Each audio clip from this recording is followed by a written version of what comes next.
hope you're all having a ghostly day and welcome back to my YouTube channel. In the spirit of Halloween, I really want to start doing some Halloween makeup looks. I thought this would be a great first one to do.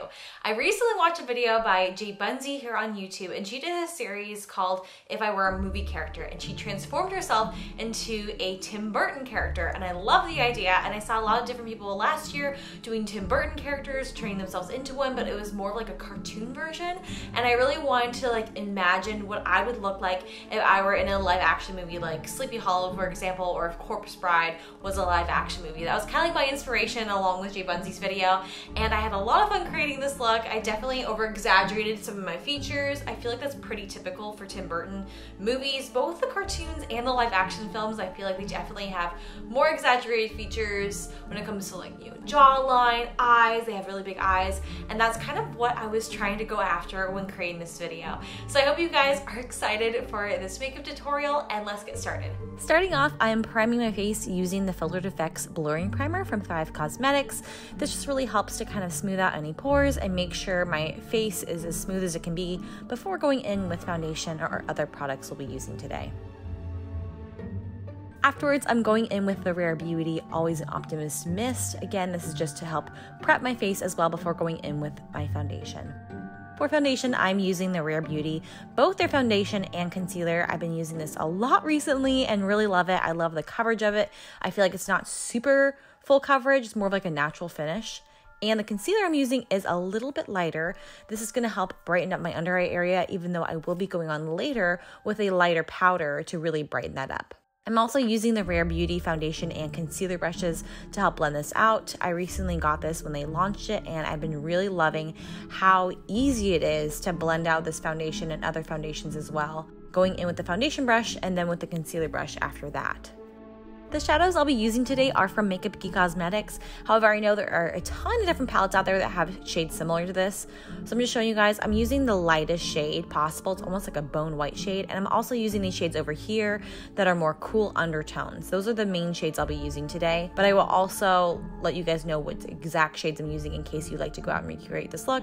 I just know a lot of palettes have similar shades. Starting off with the shade So Pale, I am taking that right underneath my eye, both to kind of set my foundation and concealer, and also to help brighten it up. A lot of what I'll be doing in this tutorial is really just adding some depth to my face. So really bringing forward those high points of my face, like my cheekbones, my nose, and then also contouring things I normally would contour less. So I'll be really contouring my cheekbones. But that's what you'll be seeing me do in this step, is really just kind of bringing forward and brightening the highest points of my face. Again, my chin, my nose, and then setting it with the Filtered Effects setting powder from Thrive Cosmetics, because going in with some of those darker shades, I don't really want to look very patchy, and so I'm just using this as an opportunity to kind of smooth over that foundation, since I was using a cream, to make it look as smooth as possible. I'll also be bringing that So Pale shade directly underneath my cheekbones as well, just to really help them pop even more. So I haven't even gone in yet with any of my contour shades,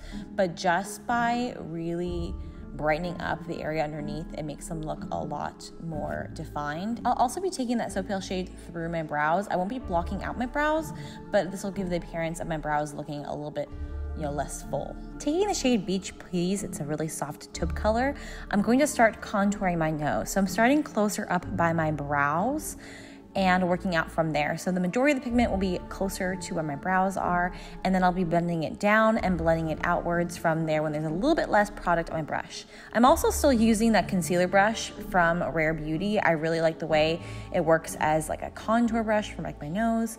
So I'll be using the exact same brush. And then I'll also be taking that same shade along my nose as well, and just really working on the contouring. What I like to do when I contour is I don't go in with a ton of pigment at first. I really like to build it up in certain areas and just slowly build on it. I feel like it's a lot easier to blend out when I do this. Taking that same shade on a NARS Ita brush, I'll be using this now to carve out my cheekbones, my jaw, and my forehead as well. I'll be going in with some of the darker shades later on that are really cool tone, but I wanted to start off with a shade that was a little bit more neutral and not super ashy, because again, I feel like it was easier to start off with a more natural looking shade than to go in with like a dark gray. But basically what I'm doing is just really defining my features, Similar actually if you were going to do like a skull look, carving out your cheekbones that way. And I'll be adding on some darker colors as well. I found that the shade Clean Slate works really well as a contour, again, to give me kind of like that ashy look. So I'll be going in and using both of those shades. And just taking some time to really carve out my face and make it look really kind of sunken and make it look more dramatic and sharp than it was before. And throughout this video, I was using natural lighting, so you'll see the lighting change and me adjusting it. But that's just what happens when you work in Seattle and it's a sunny day. So yes, taking those shades, one of them being Clean Slate and the other is Take for Granite. I'll be using that to carve out my brows. So I found that the characters really have thinner brows, I feel like, for most of it. So I wanted to give myself a thinner brow.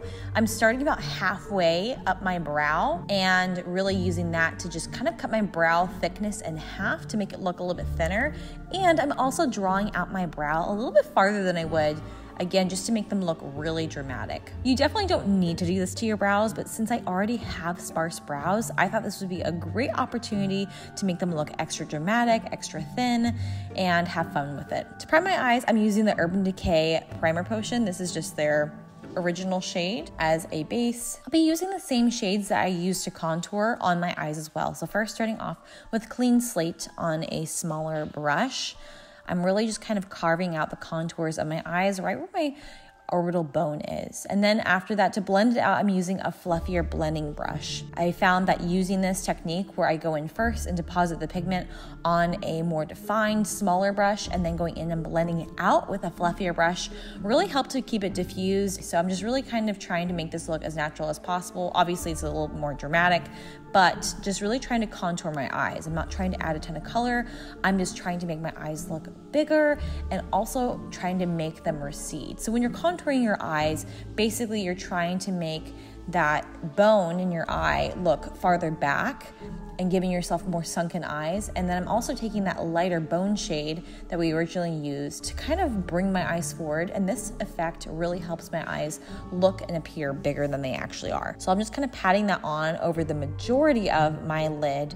And then closer to where I had basically kind of cut my crease, I'll be taking a thinner, smaller brush to really add in some of those detailed edges because I wanted this to be a really nice crisp line. I'll also be taking a little bit of that shade Clean Slate in the outer and inner corners of my eye, again, just to really make them pop and to kind of sink in my eyes and make them look bigger than they actually are. At this point, I'm really doing a lot of touch-up where I'm kind of going back and forth with the smaller brush, putting on the pigment, and then blending it out with a fluffier brush. So you kind of want to do this until you feel like you've really gotten the shape that you like. For me, I'm going a little bit above my crease to make my eyes, again, pop more. And as you can see, it makes a huge difference in comparison to the eye that we haven't done yet.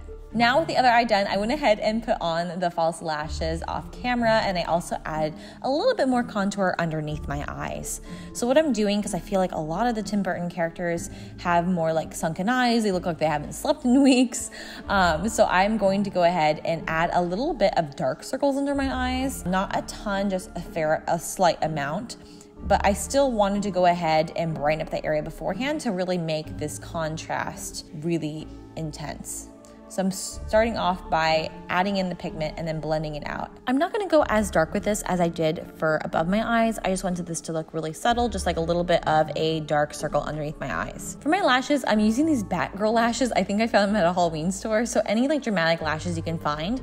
And I'm cutting them up into fifths because what I decided I wanted to do was to space them out and have gaps in between my lashes. I feel like a lot of the characters, like thinking of Corpse Bride, she's kind of falling apart. I kind of wanted to get that look, and that's why I decided to kind of pull apart my lashes and make those gaps. Also, as someone that struggles with trichotillomania, I felt like my character, if I was a Tim Burton character, would probably also have a similar struggle, and I kind of wanted to represent that with my makeup as well. So you don't have to do this. I just thought it kind of added to the look of being kind of like falling apart, broken, by having my lashes separated like this. And I did leave this part in so you guys can see how much I struggle with this, because I feel like in some transitions with videos, it looks like, oh, my lashes are magically popped on. But often it is a struggle to put on lashes, especially when you don't have any, and to adjust them to make them look natural. Like right here, they were a little too high, so I had to fix them again. So if you do struggle with it, it's totally fine. I'm also doing my mascara a little different underneath my eyes. I'm basically trying to match that by only putting mascara in the outer, middle, and inner portions to make my lashes look really sparse and kind of have that almost trichotillomania look. I do have fuller under eyelashes right now, but sometimes I don't, and I really wanted to represent that with my makeup. Taking this lipstick from Rare Beauty, this is in the shade Transform. My dress is kind of this color, so I really wanted to have a lipstick to match, but as soon as I put it on, I realized it was really pigmented. I stopped there and didn't continue to put it on. I decided to just kind of diffuse it with my fingers, and my fingers are already clean, so basically I'm kind of removing it, but also using what I did already put down to kind of move it around and make it look even. But I really wanted almost like a dustier, lighter version of this. So I probably would have chosen a different lipstick, but up to you. You could choose something that's more like brown, taupey. I feel like that's kind of more the vibe, and I wish I had done that. But as I'm diffusing it, you can see it's definitely losing some pigment and looking more muted. At the very end, I'm just touching up a little bit my contour. The look is pretty much done. I'm just adding a little bit more pigment into areas I want to deepen up and make it look like a little bit more intense, dramatic. So I'm just adding that on both to the contours of my cheeks and my jaw, just to really make that pop a little bit more before putting on my dress and before the look is all done.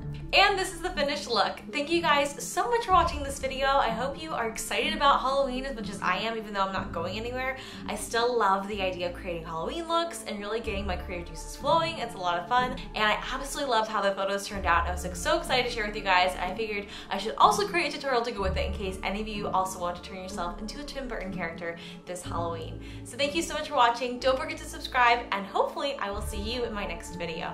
Bye!